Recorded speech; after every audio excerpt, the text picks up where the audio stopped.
মধ্যবঙ্গ নিউজের যে কোনো খবরের দ্রুত আপডেট পেতে ইউটিউবে সাবস্ক্রাইব করুন ইমার্জেন্সি টিভি লাইভ এবং সাবস্ক্রাইবের পর অবশ্যই বেল বাটনে একটি ক্লিক করুন। সকাল সকাল নির্বাচনী প্রচারে খড়গ্রামের পথে জঙ্গিপুর লোকসভা কেন্দ্রের সিপিআইএম প্রার্থী জুলফিকার আলী। দলীয় ঝান্ডা হাতে প্রার্থীর সাথে প্রচার মিছিলে পা মেলালেন কর্মী সমর্থকেরাও। পায়ে হেঁটে খড়গ্রাম ব্লকের বিভিন্ন এলাকা পরিক্রমা করে এই প্রচার মিছিল। এলাকাবাসীদের দাঁড়ে দাঁড়ে ঘুরে ভোট চাইলেন প্রার্থী।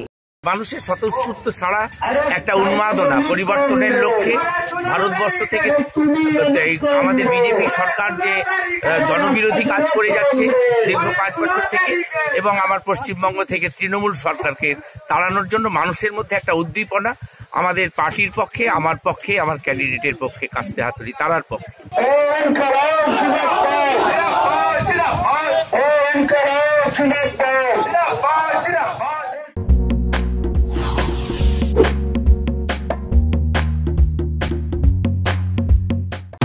মধ্যবঙ্গের ভোটের সব খবর সবার আগে আপডেট পেতে আজই আপনার স্মার্টফোনে গুগল প্লে স্টোর থেকে ইনস্টল করুন ইমার্জেন্সি টিভি অ্যাপটি আর দেখতে থাকুন ইমার্জেন্সি টিভি, মানুষের কথা সরাসরি মানুষের মুখ থেকে।